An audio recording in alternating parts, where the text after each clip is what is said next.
feel free to ask any questions you have then. But yeah, we're gonna go through a lot, so hang with me here. So I know this is a very confusing area because there's just so much misinformation out there.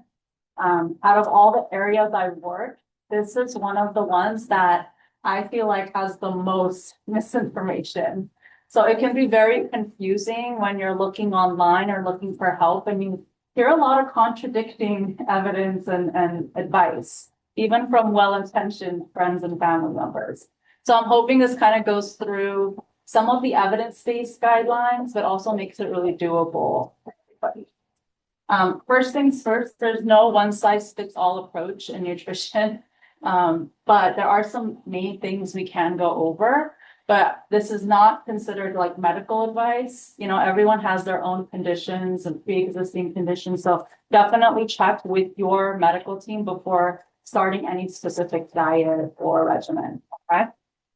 Our main goals for nutrition during treatment are to maintain your strength and energy throughout treatment. We know that food is calories, which is energy. So if we're not eating well, we're gonna feel more tired, we're gonna feel more fatigued. Manage your symptoms. There's a lot of symptoms that come with cancer treatment, unfortunately. So diet can actually help us manage those and hopefully make them a little bit more manageable. The goal is always weight stability during this process. If your long-term goals are like weight loss or weight gain, we can definitely address those in the long term. But generally, we're looking for just keeping everything stable during this time. And then improving treatment outcomes. There's a lot of research that shows good nutrition helps you keep staying on your treatment plan without treatment interruptions and helps you get through the treatment, which improves the outcomes overall. So I'm going to go through some of the main reasons I see that makes it hard to eat for patients during this time. The first one, why eating can be so hard. The first thing is treatment side effects, right? So there's a lot of things going on with chemotherapy, radiation therapy, surgery that can all affect our eating in different ways. Medication side effects, even side medications can cause nausea, constipation, dry mouth. So those are all things that can affect our eating. Emotional factors we can't forget about. There's a lot going on emotionally here as well. Just the stress of the diagnosis, anxiety about life changes. These can all really impact our interest in food. I've seen people after diagnosis alone just drop 10 pounds. So this is something we definitely want to focus on as well. And energy and time, you know, your schedule may have changed. What your day looks like may have changed. Your patterns may have changed. So you may have limited energy or time for grocery shopping or cooking like you used to. So we'll try to address all of these through this presentation. Now we're going to go over some of the most common side effects I do see that impact your eating. First one is definitely poor appetite or early satiety, which is basically getting full really quickly. So whenever you're, used to eating an entire sandwich, but you could only eat half of a sandwich, for example. Nausea or vomiting can be really common and caused by a lot of different factors. Taste and smell changes happen.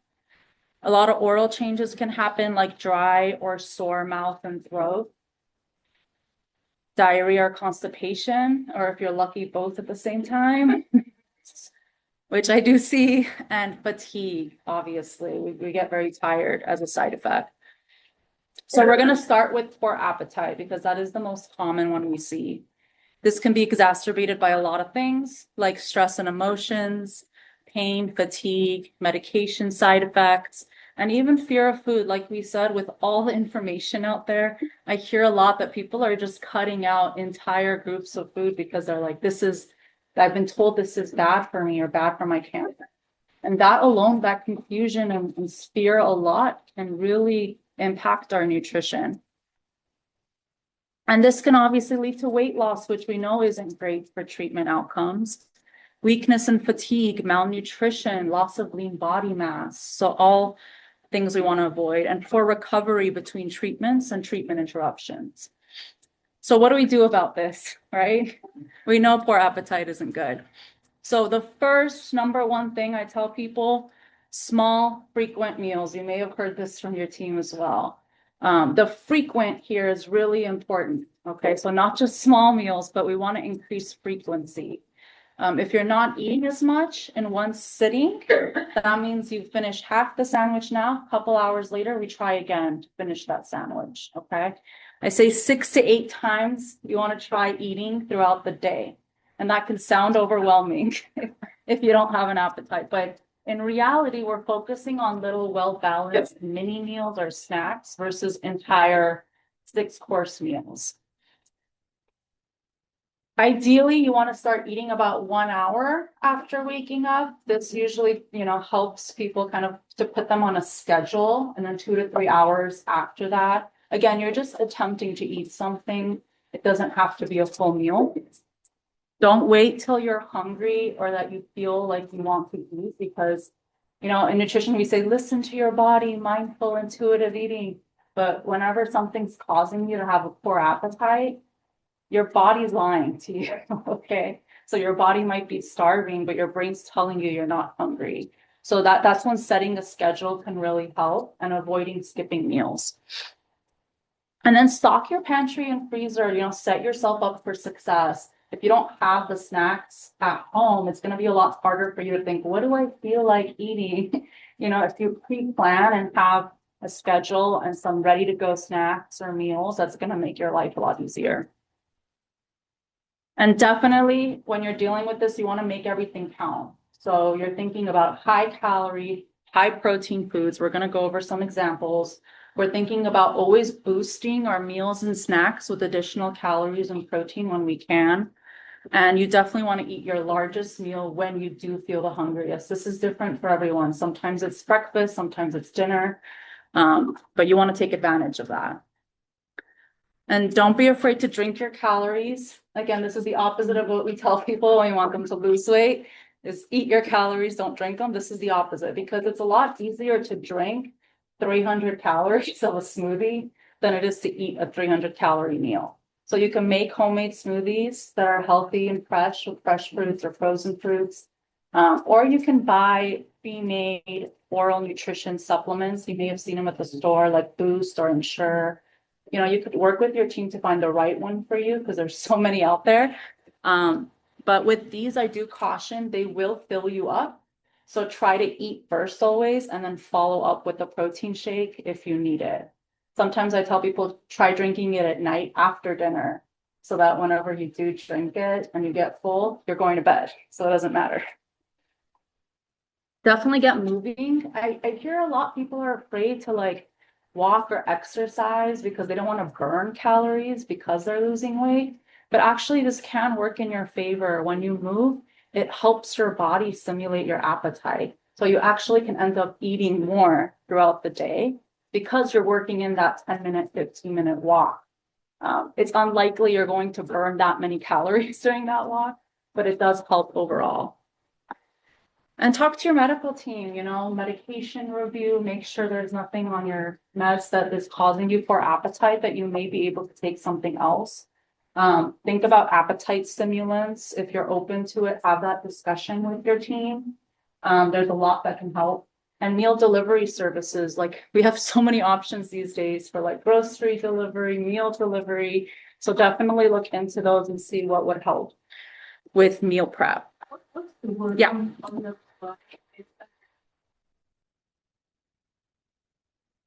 Oh, it's blocked off. Move around when, what? Possible. Okay. I was like, I don't remember what I wrote. Thank you. I'll try to be mindful of sign. All right, now we're doing a high calorie, high protein diet. Think, how can I add nutrients or calories? So let's just say you're eating a slice of bread. Can I add avocado for some healthy fats? Can I add some nut butter for some protein? If you're eating pasta, can I add some olive oil to add some healthy calories? So we're always trying to boost what we're already eating to give ourselves that little boost that we need. These are just some ideas for some mini meals like we talked about, or balanced snack ideas that you can incorporate throughout the day. So you can see I'm always pairing some kind of carb with some kind of fat or protein to make like a little balanced snack. Let's move on to nausea and vomiting. I know all of these won't apply to each of you, but I'm hoping by going through all of them, we can kind of cover all our bases. Definitely you want to review your medication. This is the biggest thing I see is people taking medications on empty stomachs when it's preferred to take with a meal. So review that with your team, especially things like B vitamins and multivitamins are known for this. What time of day are you taking it? Sometimes taking it at night can be more helpful. And then again, talk about anti-nausea medications if you're really suffering, because that can really help. You want to do small, frequent meals again here. Why? Because we always want to keep something in our stomach, and eating big meals can sometimes make that nausea worse. So we definitely don't want to skip meals, and we want to do small, frequent meals. And you can rely on here like bland and dry foods like crackers, dry toast, those kinds of things tend to help settle the stomach a little. I even have patients who keep it by their bedside table, and in the morning, before they even brush their teeth, they'll have a couple of crackers, and they find that that kind of helps settle their stomach a bit. You definitely want to avoid like fatty, greasy, or spicy foods, which can further irritate your GI lining and make things a little harder to digest, which can make things worse. Our smells are very, very connected to our tastes and, our GI tract. So sometimes even the smell of something can trigger that nausea. So what you want to do is just try to avoid those smells. Use cooking methods that are faster. So it's not like slow cookers where it's taking all day and filling the house with the aroma of the cooking. Sometimes cold or room temperature foods actually have less of a smell and can be helpful.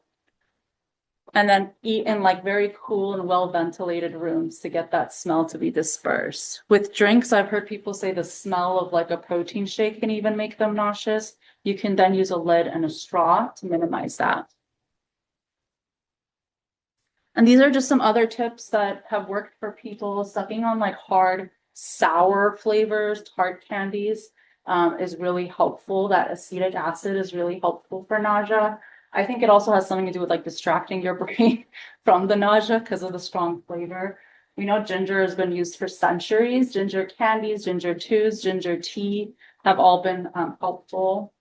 And then also try not to lay down flat for 30 minutes after eating. You want to use gravity to your advantage and avoid lying down flat, which will slow things down and make you more nauseous.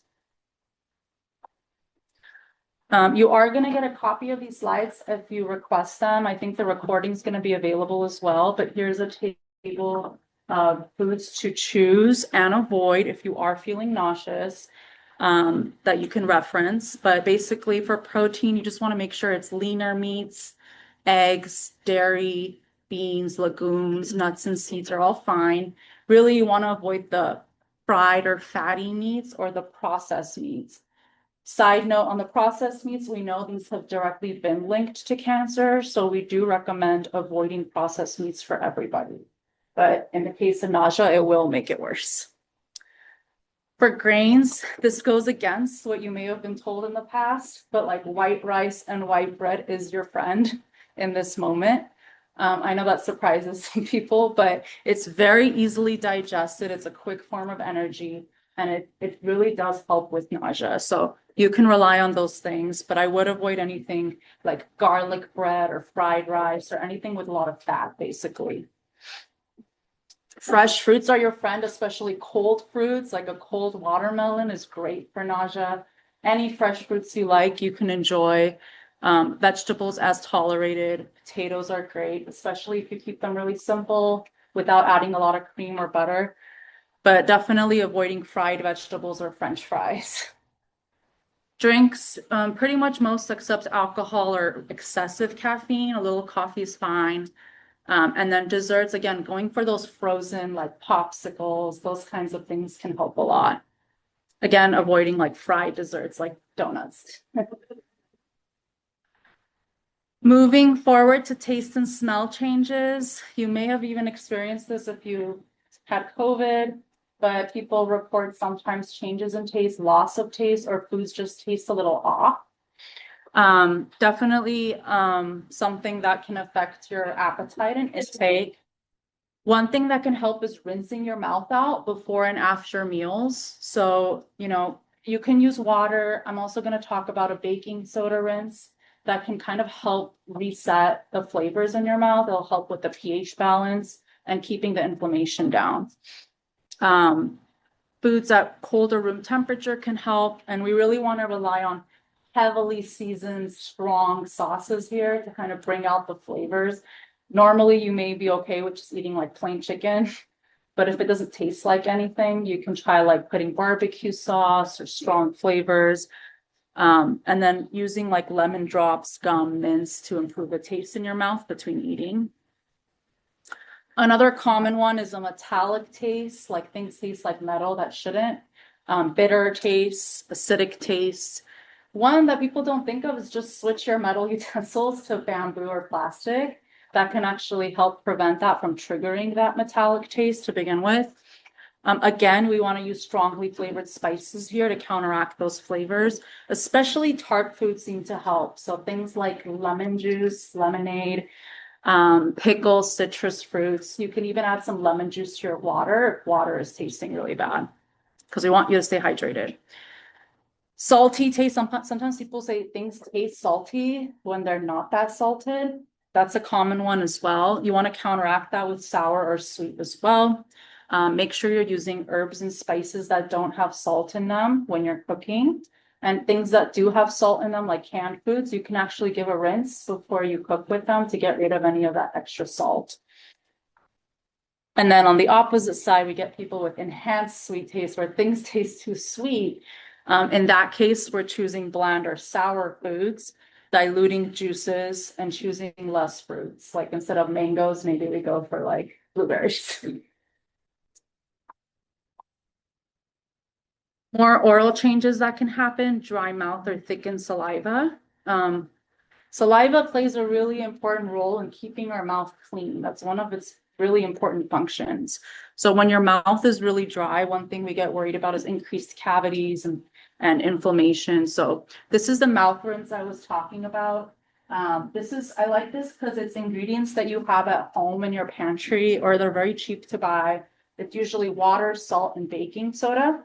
There's different variations of this on the internet, or your doctor might give you, but the idea is it's these three ingredients. You swish it around in your mouth 30 seconds or so, and then you spit it out.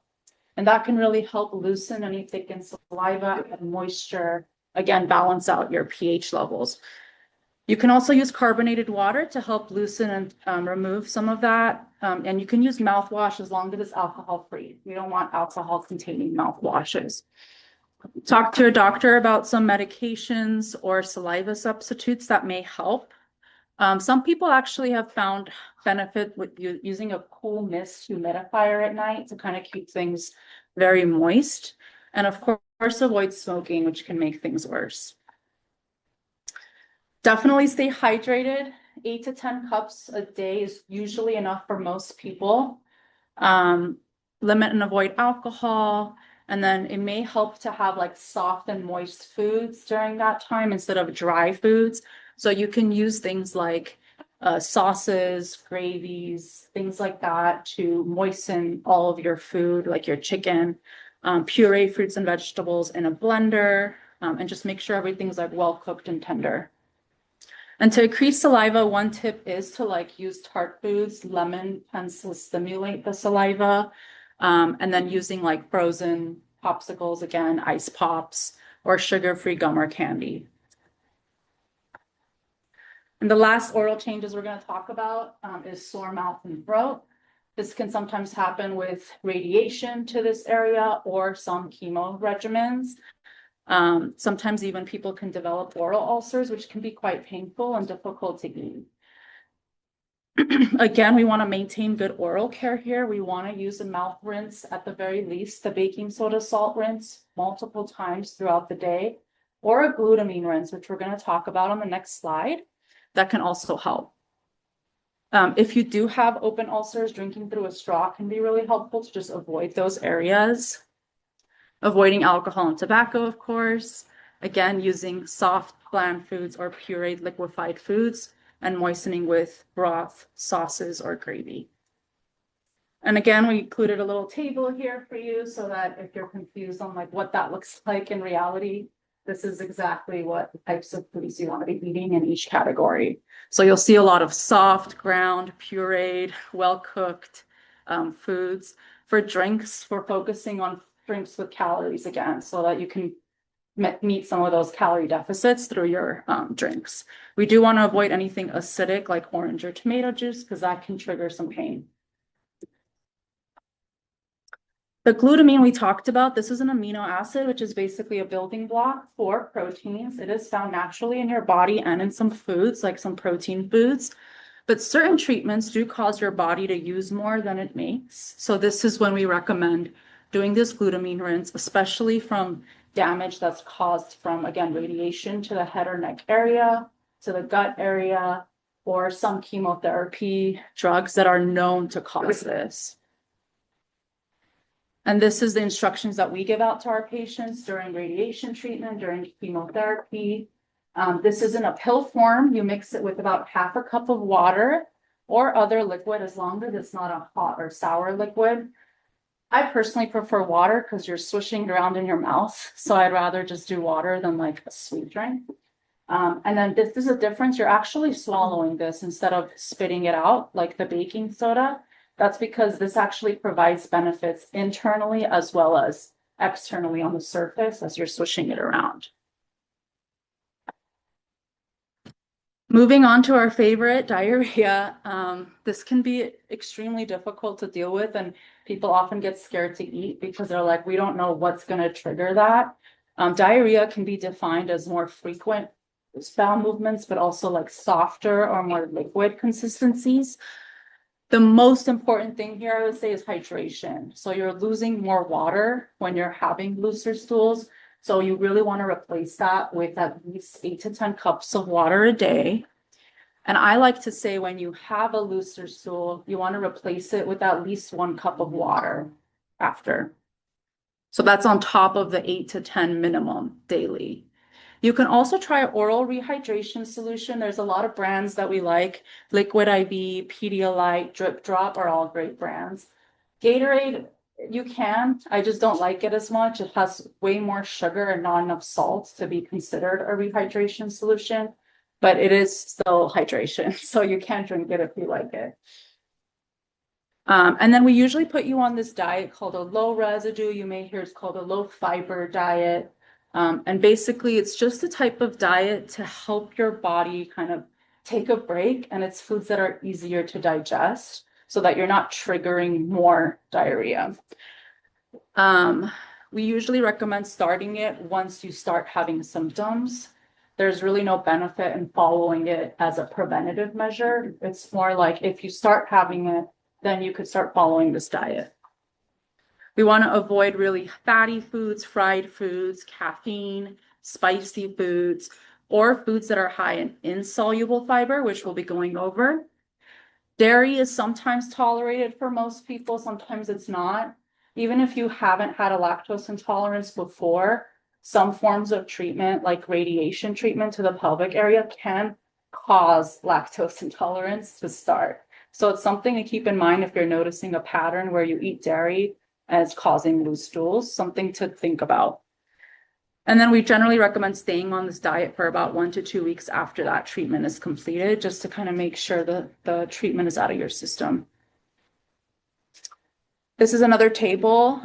So we see choose, we go through grain foods. Again, it's going to be white pasta, white rice, because these are the foods that are lower in that insoluble fiber. Insoluble fiber, what it does in the body is it pushes everything out. So if we're already having fast transit and diarrhea, we don't want to be doing that. So that's why we say avoid whole wheat bread, avoid whole grain pasta, bran cereals. This is all temporary, okay? Obviously, in the long term, we want to include these foods back in because we know fiber is so healthy for us. For fruits, there are some fruits that are better tolerated listed here, but most raw fruits or fruits with like seeds or skins, that's usually where the fiber lives, we want to be careful with. Well-cooked vegetables, really soft vegetables without skins and seeds are okay in small amounts. But you do want to avoid those raw vegetables like large amounts of salads or cruciferous vegetables. And then protein, again, tender, well-cooked, lean meats are good. Smooth nut butters are okay, but the chunky nut butters, nuts and seeds, or tough or fried or processed meats, usually not a good idea. And the flip side, constipation, it's a lot of different causes. Sometimes people are just less active than they normally are, and that can honestly do it on its own. You can just be eating or drinking less than your usual amounts. And some medications or supplements can also cause constipation as a side effect. One thing we like here is to try to eat at the same time every day. Your body likes this schedule and this pattern and knowing what to expect and when to expect it. So that seems to help a lot. At breakfast, drinking like a hot beverage. It doesn't have to be coffee if you don't drink coffee, like a hot tea would work as well. Or some kind of hot breakfast like a oatmeal or cream of wheat sometimes helps as well. Staying hydrated is really important. If you're not adding water to your gut, then your stools are going to get hard and it's going to be harder to pass. So you want to stay really hydrated.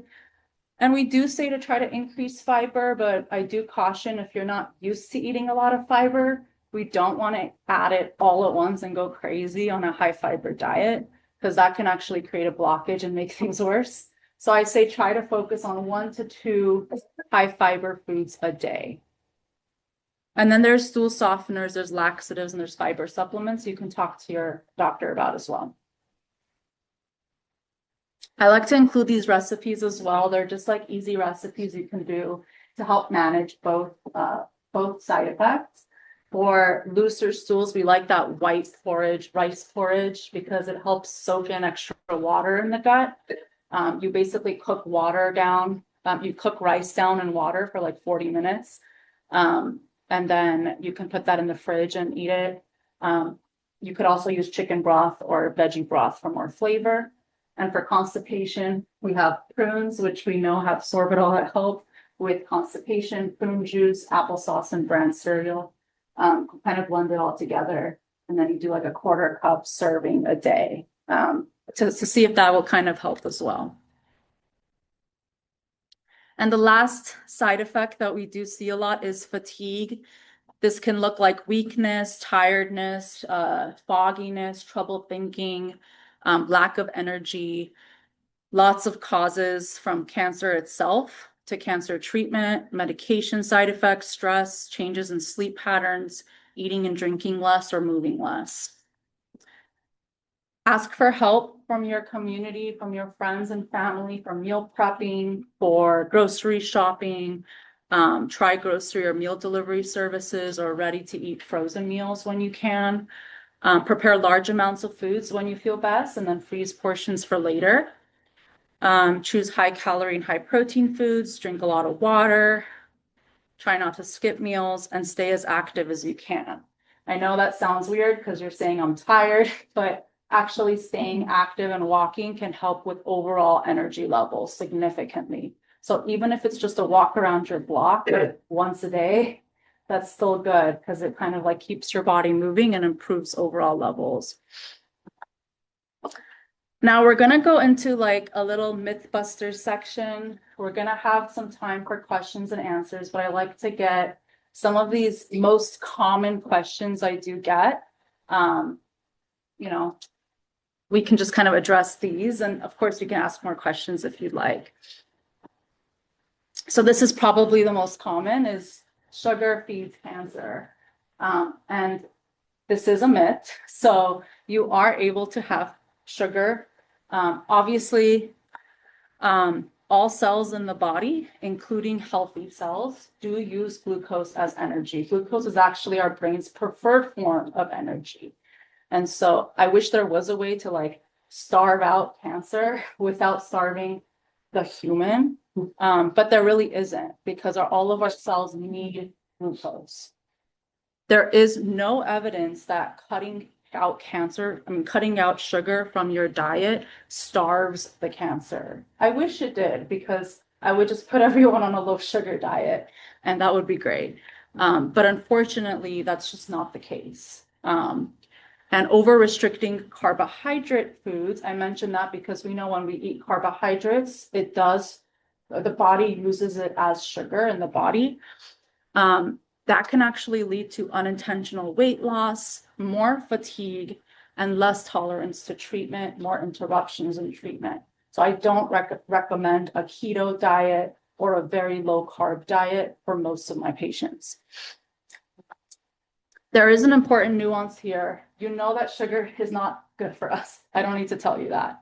Long-term intake and a lot of intake of excessive added sugar, like if we drink soda all the time or if we're eating candy, we know that this is not good and can increase the risk of getting, basically what happens is you have excessive weight gain, which puts your body in like a long-term low-grade inflammation, which can then increase your risk of getting things like diabetes, metabolic syndrome, and cancer. So we know that sugar is not the best, the healthiest thing to eat. But right now, if you eat a cookie, it's not going to necessarily cause the tumor to grow or, have that kind of effect immediately. My recommendation is instead during treatment, focus on getting enough calories to maintain your weight and your strength. Always balance your carbohydrates in your meals and snacks with some kind of protein and fat. That's really going to help your body process that sugar. And then choose fiber-rich carbohydrates whenever you can. Whole grains, fruits, beans, vegetables, these are all great options. The fiber is really helpful because it slows down how fast that blood sugar gets absorbed into your bloodstream. And we avoid those quick blood sugar spikes. Obviously, I put when possible because as we talked about already, there's a lot of times where that might not be feasible for us in the short term to get through a side effect or some kind of treatment until we can go back to this type of eating in the long term. This is another one. Soy is unsafe if you have breast cancer. I have so many patients with especially hormone sensitive cancers who are afraid of soy foods. The good news is that soy is safe for you. They contain phytoestrogens that behave very differently than human estrogen. So it's not going to make this worse. We do recommend moderate intake, which we define as up to 3 servings per day of whole soy food. So that includes things like tofu, edamame, soy milk. These are all safe and actually likely beneficial for reducing breast cancer recurrence and preventing lung cancer. So that's what the research is showing us. The concerns about soy are largely from outdated animal studies and in vitro studies, basically like cells in a lab. But more recent human data does suggest safety and the potential benefit. And instead, I say focus on getting enough protein, which whole soy foods can help you do. Tofu, edamame, and soy milk are all great sources of protein. We want to prioritize minimally processed protein sources and avoid, now protein is added in everything. I don't know if you guys have seen the advertisements, but I hear protein mentioned in at least once every advertisement because people are interested in it. But I do try to say prioritize minimally processed protein sources when possible. So like chicken, turkey, fish, tofu are all great examples. And we do kind of say avoid high dose soy supplements unless advised by your care team, because the research on the supplements is very different from the research on the soy foods. And lastly, supplements are safe because they're natural. They're sourced from natural things. And this is false. There are a lot of reasons why we say to try to avoid most supplements. One of them is that a lot of them do lack safety data in cancer populations specifically, and they actually do vary pretty widely in the content, the quality, and the strength. Even within the same brand and the same dosage that you buy, there can be a lot of variation. Some supplements can actually cause drug interactions with cancer treatments. or have been directly associated with poorer survival. And high dose vitamins, antioxidants, and herbal supplements may interfere with chemotherapy or radiation, or even increase the toxicity of these. So it's really important to check, just share your supplement list with your team, your medical oncologist, your dietitian, your pharmacist, if you have one, and just make sure that you're not taking anything that can be going against your treatment or increasing the toxicity of your treatment. I will say some groups of people do benefit from taking specific supplements for deficiencies or health reasons. Like, for example, vitamin D is a very common deficiency. So, I'm not saying don't take a vitamin D supplement, but just make sure these are all approved and you're getting a good brand, a good third-party tested brand. Meaning a different company is going in and testing the brand and making sure it actually has what it says it has on the label, and that it doesn't have any like heavy metals or toxins in it. Instead, I always recommend focusing on whole foods if you can. Whole foods contain all the vitamins and minerals and phytonutrients, including antioxidants that you need. If you are eating a balanced diet, a normal diet, you're likely getting all the vitamins you need. And then eat a balanced diet with a variety of fruits and vegetables. We say eat the rainbow. So try to include as many colors as you can, because different colors are actually correlated with different phytonutrients. So like orange, red, green, make sure they're all included. And I wanted to end with some practical tips that you can start today if you are experiencing, poor appetite going through treatment. Stock easy foods, ready to eat items, batch cook and freeze foods, prepare snack kits that are easy on the go. And then you could even make or freeze smoothie packs so that later it's really easy to just throw it in a blender and, make a quick smoothie. Set eating reminders, schedule alerts every 2 to 3 hours and try to snack on something. Ask for specific help from your community and friends, meal trains, grocery deliveries, meal preps, and be kind to yourself because some days will be easier than others. Every day we do what we can, and we keep in mind that any nourishment is better than none. So instead of aiming for optimal nutrition every single day, we do our best given the information that we have. Overall patterns matter a lot more than daily intake.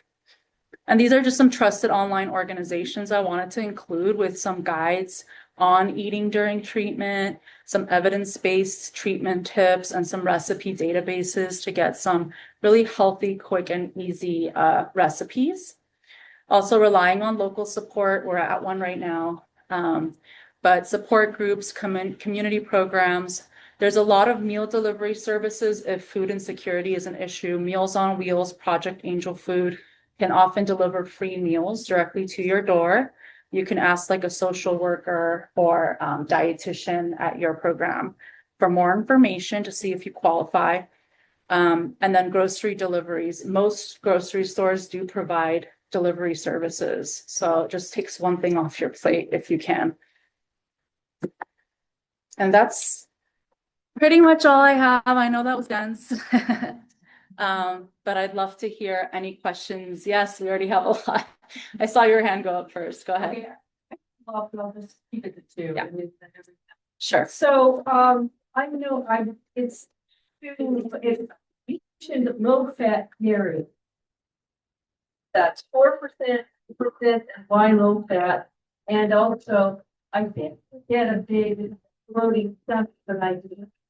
Okay. I praise them. And I started taking things called chewable lattes. And when I take 8 of them, it seems to do a good job. When I take 1, it's nothing.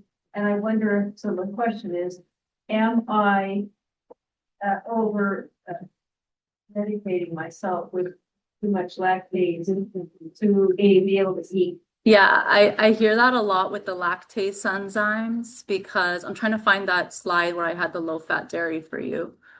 But I hear that a lot with the lactase enzymes because dose does matter. So what the lactase enzymes are doing is they're just providing that enzyme you need to digest the lactose in the dairy product. So depending on how much dairy you're having. Most of my diet, So if you're having a lot of dairy, you may need a lot of lactase supplement. Okay. They should usually have some kind of guideline. If you want to like look nothing on the into. box. So I've been experimenting, but what I wanted to do is. You're likely not You overdosing. can't overdose on mine. I don't want to say you can't, just because I don't like saying that, because you could overdose on anything. But I don't think with 8 a day, you're overdosing, if that's what you're taking. And that's helping you and you're noticing improvement in symptoms at 8, but not at 6, then I would stick with the 8. All right, then the second question is there a difference between going to the frozen yogurt section to frozen ice cream? Is it that? Like at the grocery store or Well, frozen yogurt store? Okay. In general, froyo, they use yogurt, but they also add a lot of added sugar. So I don't think of it as like a health food. I think of it as like a treat. Yeah. Probably better than ice cream because it's lower in fat. But both you can enjoy in moderation. If you like ice cream more than frozen yogurt, you don't need to force yourself to have frozen yogurt. I think pretty much all things you can incorporate in moderation. I just wouldn't include it if you don't have these issues. I wouldn't include it as like a daily, treat. Yeah. Maybe twice a week, 3 times a week. Yeah. I have 2 questions. Yes. First is, should we avoid GMO? Good question. During the treatment Yeah. and after the treatment? Second question, it is mentioned about high calorie and high protein. Yes. snack. The guideline for protein intake has doubled. Yeah. Just Yeah. released this Yeah. month. So, I mean, I was told like 1.2 gram per kilo during the treatment. So now it's a normal day standard. So how much should we get? Good question. Very good question. We don't want to over. Right. protein, so. Very good question. I'll start with the GMO. You don't need to worry about GMO. Okay, there's no issues there. They're just genetically modified, but it doesn't necessarily always mean a bad thing. It's a scary word, but it doesn't mean that it's less nutritious or harmful in any way. And the second question, before the guidelines changed, I did recommend always 1 to 1.2 in general. Even forget cancer, even for older adults, the 0.8 has always been a minimum, like bare minimum. But the research actually shows a little bit more protein can actually be really beneficial in general for like preventing sarcopenia or like muscle loss as you age. So in general, I always recommend a little bit higher. You're not overdoing it at 1.2 grams per kilogram. We usually would see that with like much higher levels, like 2.5. If you have kidney disease, chronic kidney disease, obviously, again, check with your doctor because you may need to limit your protein intake to protect your kidneys. But if you don't, then you can go a little bit higher, like 1 to 1.2 and be safe. I would even go even higher during treatment. If you are losing a lot of weight, you're malnourished, we even go 1.5 to 2 grams per kilogram during that time. Yes. Offer a general statement about the residue diet. Yeah. I don't really, it's a new concept. It's just one term that's thrown around. But it's just a diet to manage diarrhea. So low insoluble fiber, meaning low raw vegetable intake, raw fruits with seeds and skins. That's usually where that insoluble fiber lives, and whole grains. White processed grains are generally okay on the low residue diet, as well as like cooked vegetables in small amounts and some of the fruit that we listed on the table as well. The other portion of that is the low fat portion. So we want to avoid anything too fried or fatty. So lean proteins, a little bit of oil in a pan is okay, but nothing like deep fried. That answer your question? Okay. Yes. Yes. So one person had said that they were vegetarian. Yeah. And so they can't always get Yeah. food protein. And so then they were doing a supplement for that. They used to believe that because vegetarian proteins are not considered complete proteins, meaning they don't have all of the essential amino acids in one food. So protein is made of amino acids, just building blocks of protein. They used to believe that because plant proteins weren't complete, they don't provide all the amino acids that you need, that you needed to like supplement, or you needed to like pair different proteins with each other, like nuts with bread, to kind of get all the complete proteins. That's been debunked. So as long as, and that was like probably 5-10 years ago, it's still kind of stuck around. As long as you're getting a variety of sources throughout the day, you're getting all the protein and amino acids your body needs if you are vegetarian. The amount may be tougher because plant foods generally have less protein in them. So I would just do like a protein count. There's apps for that, and just see how much protein you're getting. And if you do need extra protein, like adding in those high protein foods or adding a supplement if you need to. Yes.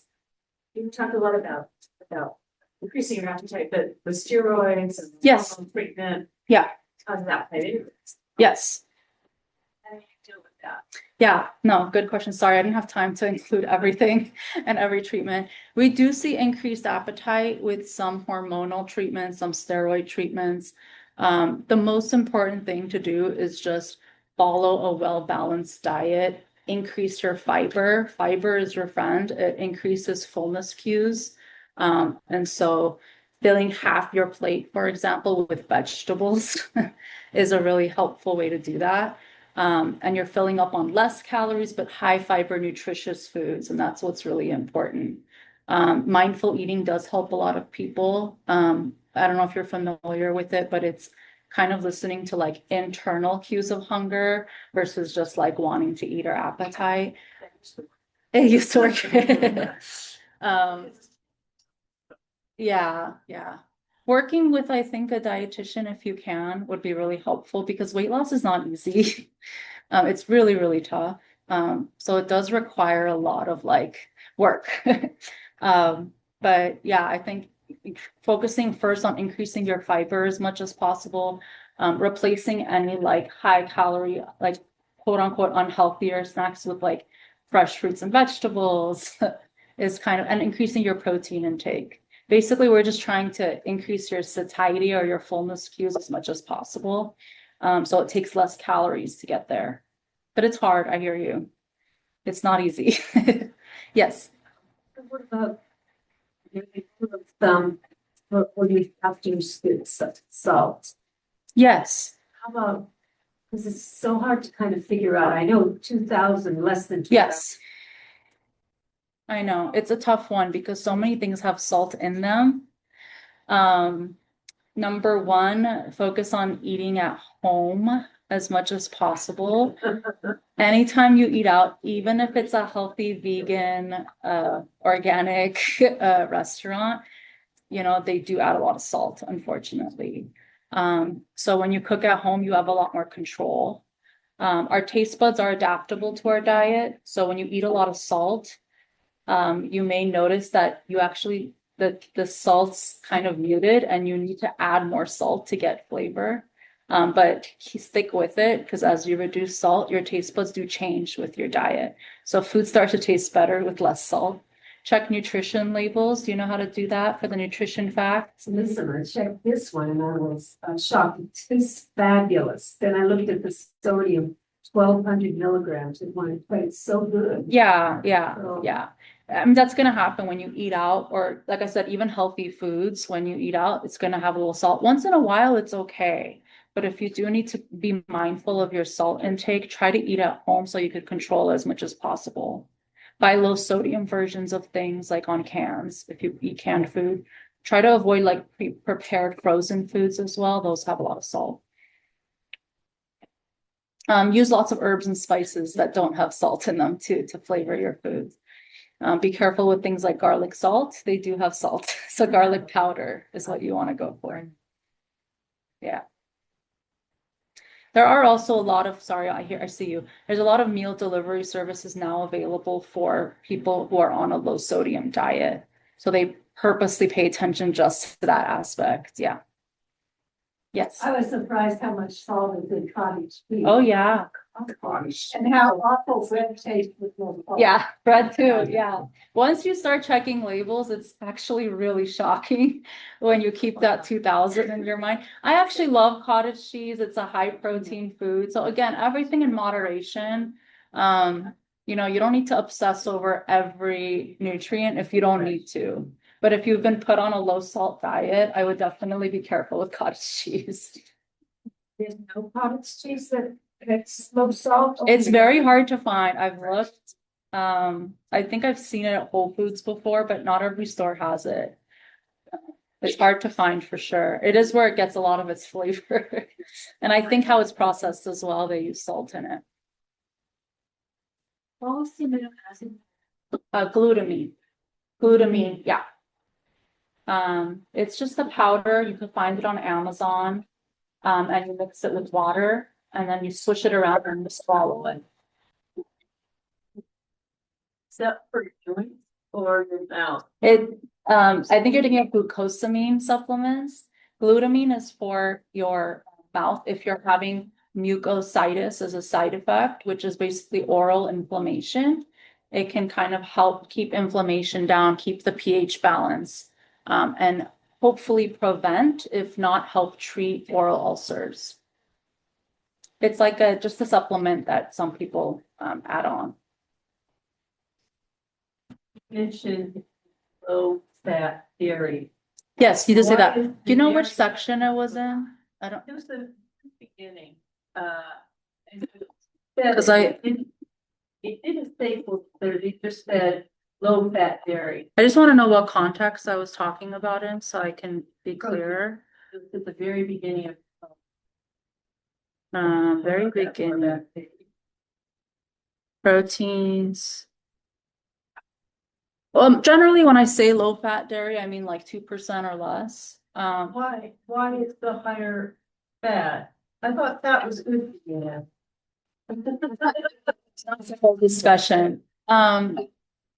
You're right. There's a lot of research coming out that high fat dairy isn't as bad as we thought previously. The overall recommendation is still to do low fat dairy, especially if you're trying to lose weight or if your cholesterol levels are high. We know that animal fat or saturated fat that's found in dairy products and animal products are not great for our cholesterol levels. So for the majority, I do say try to do low fat dairy, but there are cases where I say do high fat dairy as well, especially if you're trying to get those extra.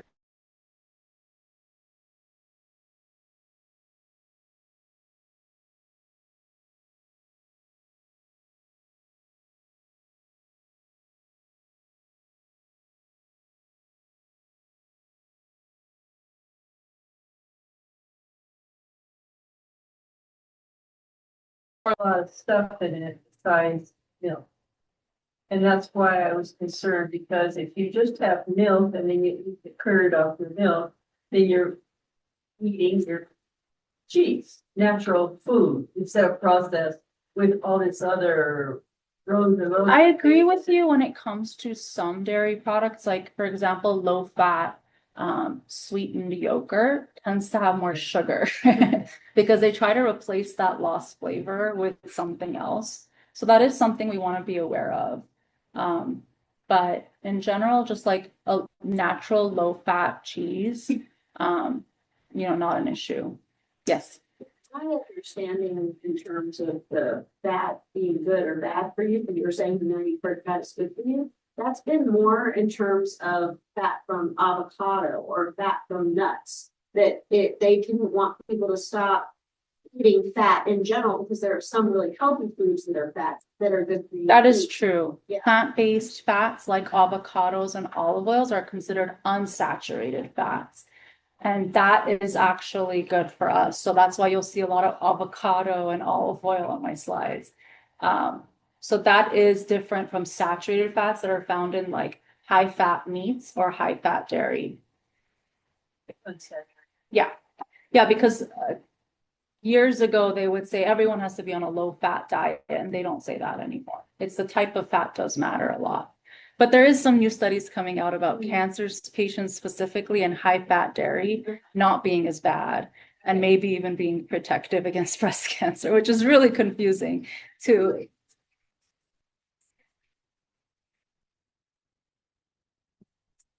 Right. Yeah, that we're not as worried about. Yeah. Yeah. I just say if you're trying to lose weight, do the low-fat dairy.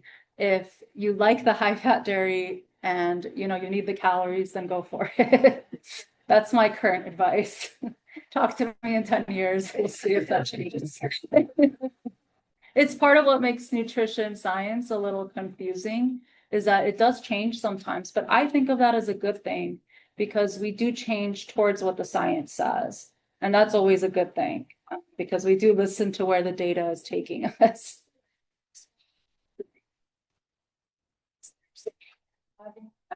Coffee with caffeine, not caffeine. Yes. Coffee or tea, 2 or 3 times a day is actually good for reducing dementia. And liver disease. Yeah. Coffee, yeah. Coffee is another big one. And the answer to that is that it's good for some things and bad for others. So it depends on what you're looking at. It depends on, are you looking at humans or rats, right? So there's just a lot of variety, and depending on what research shows, a lot of times media will take that.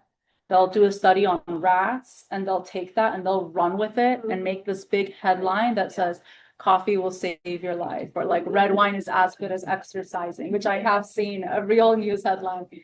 And then you'll actually dig deeper and you'll look at the study and you'll say, that's not what this is at all. So it adds to the confusion because there's a lot of nuance in nutrition, and some nutrition research is really hard to do and sometimes unethical to do. So it can kind of complicate things. But in general, I do recommend following evidence-based guidelines whenever possible. Some of the better ones are the longitudinal studies, like they did a huge one with nurses. Yeah. And it was longitudinal and it was based on diet. Yes. That is. Yeah. So, yeah. Yeah, that was a big one because they just followed people for a long time. And Haynes study, I believe it's called, and they just saw like what changes happened, and they actually had their logs, their food logs to look at. So that kind of research is very expensive. It's hard to do, but they have done it. And that's what we base most of our guidelines on, is these studies that are done on a lot of humans. We don't necessarily look at one person's experience, a friend or family member's experience of following a specific diet. We zoom out and we look at what is true for the bigger population. That's important. Yes. One more question. Any nutritional ways to promote hair growth? Good question. That's a really big one. Shiny hair. I'm sorry for not having like a very exciting answer. But most of the time, especially for hair loss during cancer treatment, it's just a matter of time. There are some things that have been proven to be correlated with hair loss, things like protein deficiency, essential fatty acid deficiency. So people who are on very, very low fat diets and not getting the essential fatty acids, that can exacerbate hair loss. There's a lot of supplements that they've looked at to kind of see if there's a correlation. Nothing is super convincing, to be honest.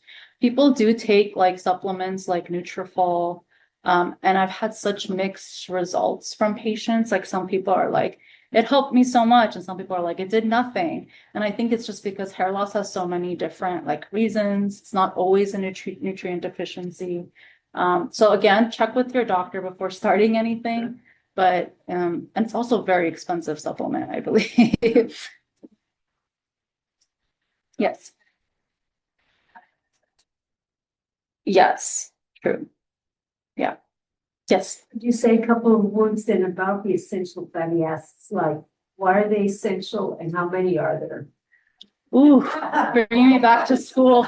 I don't know if I could tell you on top of my head how many there are. Well, But that's why eating fat. So things like olive oil, avocados,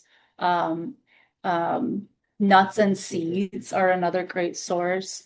Those can be really actually people think of fat as always bad, but they're really good for you. And so they provide these essential fatty acids, which are important for your body to function. Hence why your hair falls out when you don't get enough.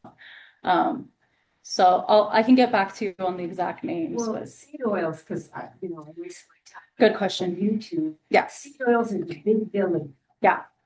I disagree. Yeah. Seed oils have gotten a lot of really bad information lately. Yeah, but press, exactly. Thank you. But you don't need to worry so much about seed oils. I would focus on reducing, if again, this is all if you're getting enough food, your appetite is good, you don't have any issues going on. I would focus on reducing your intake of ultra processed foods in general, because we know overall eating more of these foods is linked with more disease and more bad outcomes. So a lot of these ultra processed foods do use seed oils in them, but I wouldn't say it's the seed oils specifically. It's more just trying to basically base your diet off of whole foods as much as possible. What does your dinner look like? What does your snacks look like? Are you eating a lot of fruits and vegetables and nuts and, whole grains over Oreos or like something that you don't even know what it's made of? That's like what an ultra processed food really is. And we talked a little bit about this, but there's a big difference between minimally processed and ultra processed. So minimally processed is anything that's taken from its original form. Think like baby carrots, that's a minimally processed food. That's not a problem. So you can enjoy baby carrots. Natural nut butters, when you look at the ingredients and you see it's like peanuts, maybe some sea salt, that's a minimally processed food. But ultra processed is things that you can't really recreate at home. You don't have the kitchen equipment, you don't have a deep fryer, you don't have the ingredients, the food emulsifiers at your home to make it. That's what we consider an ultra processed food. And these things do have their place. It's really hard to avoid it completely. So you can enjoy them again, but where is the majority of your nutrients in your diet coming from? Is it from whole foods or is it from ultra processed foods that have been advertised as being healthy? So we want most of our calories to come from real foods, whole foods. Seed Yes. oils. Seed oils. I don't really have like a preference. As far as oils go, my top that I personally use is olive oil and avocado oil. Avocado oil if I'm cooking over like high heat, just because it has a higher smoke point. Olive oil if I'm cooking at a lower heat or raw, like a salad dressing. But you can use other oils and seed oils as well. It's not inflammatory or all the things that they say about it. But I like to use those just because they have the highest unsaturated, they have the best like fat profile in them. Does that make sense? So the olive oil. Yes. We get from like Sam's. Yes. Costco, are they 100% olive oil or are they really? Yeah, they're olive mixed? oil. I mean, there are like half and half that you can buy, but if it says olive oil on there, it's usually olive oil. Is cheap, number one. Number two, they say what, is being produced, the olive oil is a lot less than what you see all the. Yeah, check the label. groceries. Check the label. I have seen things labeled as olive oil, but like, look, it's actually mostly canola oil with olive oil in it. So always like look at this is a good advice for anything you buy. Always look at the ingredient list to see what's actually in it. They can put a lot on the front, like you'd be surprised that when you look at the label or the ingredient list, something else. Yeah. Oh, Ultra processed, yeah. With additives, there's a lot of food additives banned in Europe, we still use it here. Because we have long lobbying, Mhm. but is that what we're more concerned about, or are we really more concerned about the high temperature? Is it the additive or the temperature or what? It's hard to say, but generally ultra processed foods, we know that they tend to be lower in nutrients than whole foods. They tend to be lower in fiber, they tend to be lower in protein. they tend to have more additives, which have varying levels of influence on whether how bad they are for us. I know there was a recent ban on like color additives in the foods. Again, research on that is not so strong. I think the bigger focus should be on reducing just overall intake of these ultra processed foods, whether they have color additives or not. Because the research does show again and again that these types of foods are less nutritious for you, tend to be higher in calories, tend to be higher in additives. We tend to eat them faster, interestingly, because they tend to require less chewing. That's really interesting to me, than like nuts, you know? And so eating faster, having more additives, having less nutritious things in them. It's hard to know exactly which one, but the research again just shows that these are not as good for us overall. I can't point to a specific emulsifier or food additive and say avoid this. Does that make sense? Talk about like barbecuing is really bad. Yeah, good question. And then they're also saying that you're gonna use air fryer. Yeah. And that coating is very toxic. Yeah, there's a lot of coating issues. I do agree with trying to avoid cooking over high heat, especially over an open flame, like a grill. When the meat drips down into the flame and then it goes back up onto the meat, that creates some carcinogens. So that's a known thing. Again, once in a while, summer barbecue grilling, you don't need to stress, but if you're eating that a lot, again, everything is about patterns and how much you're doing it. That can be an issue. So as much as possible, you want to try to grill over like a barrier, like a pan, instead of like an open grill. And then try not to burn your food and eat it. Sometimes burnt food can taste a little good, but we know it's not good for us.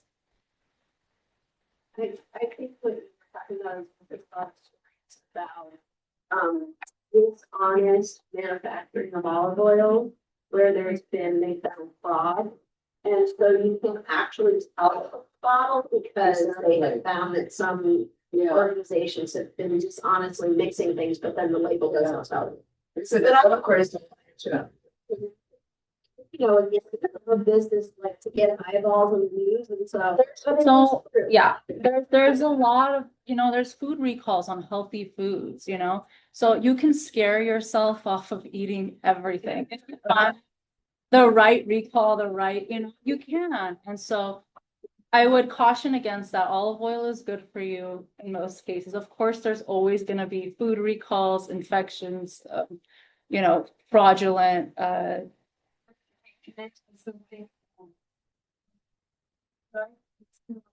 reports. Consumer labs. Yeah. They did a big thing on olive oil. Mhm. Supposedly they're neutral, and they said that of all things, Costco olive oils are what they say it is. When they say it's real olive oil, then they're not that expensive, they really are. And if they say they're mixed, they really mix. So for what? Consumer Labs is an example of a third-party testing company that goes into some common brands and third-party tests them, and then will publish their reports. They do it on peanut butter, they do it on cinnamon, they do it on olive oil, they do it on toothpaste, all types of supplements. Yes, it's Consumer Labs.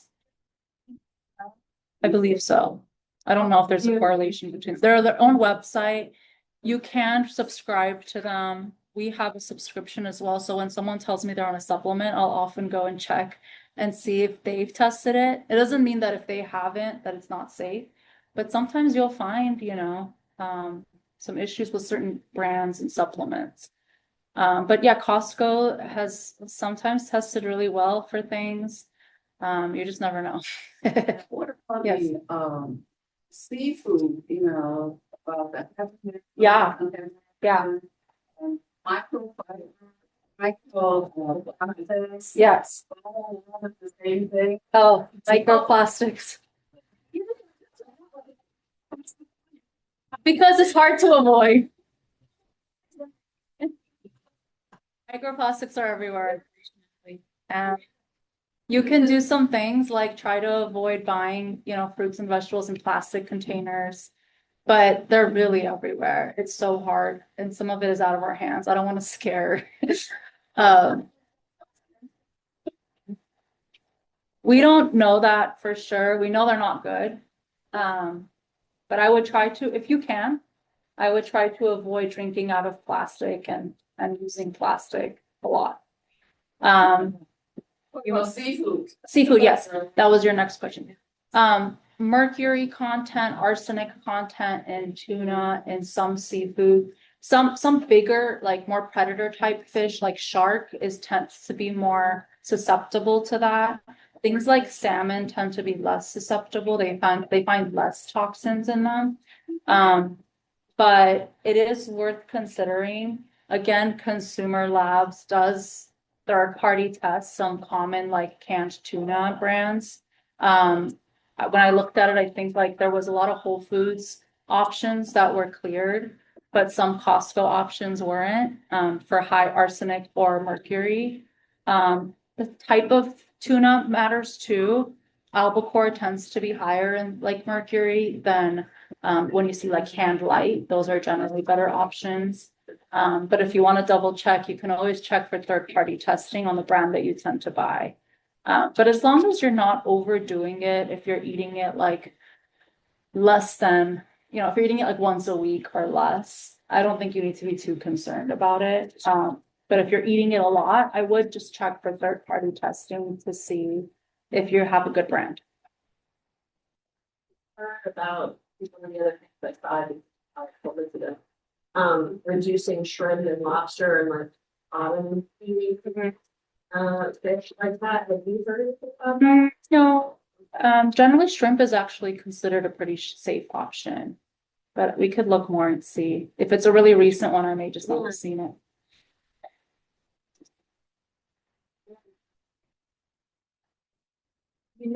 If I made another useful tidbit from the phone,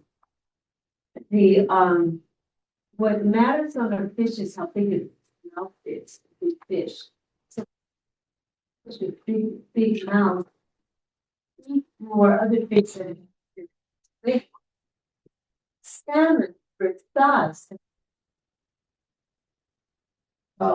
smaller fish don't have as much.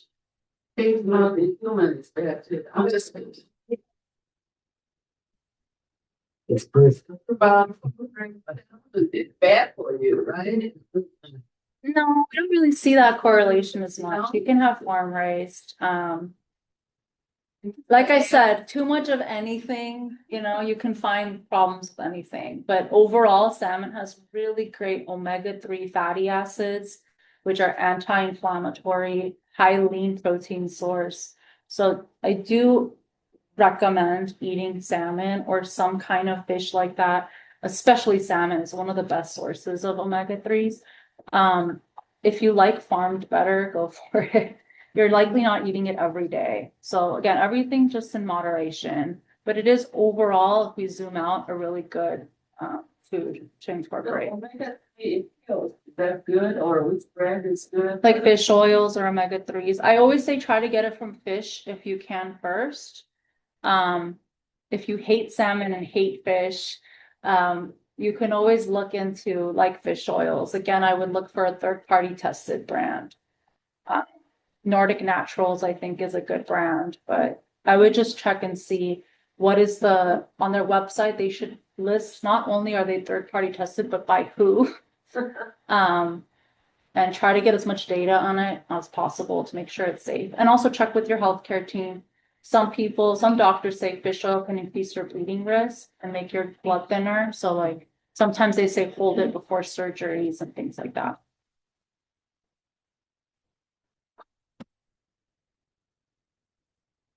Any other questions?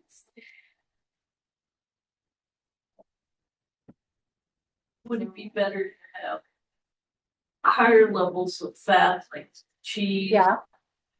and the dairy instead of have the low fat that's like tasteless? It feels like you're eating cardboard, and then you're less likely to use it because it doesn't melt and flavorless. Yeah, like I said, if you enjoy high fat dairy, just incorporate it in moderation. Including like a string cheese or a slice of cheese in your sandwich is better than like always eating like pizza, like lots of cheese, like melted on top. So yeah, amount matters. So, eat a balanced diet, eat lots of fruits and vegetables, eat whole grains, eat lean proteins when possible, and then incorporate everything else. Don't smoke and drink, move your body, and incorporate everything else in moderation. That's pretty much what I'm gonna always say. Thank you guys.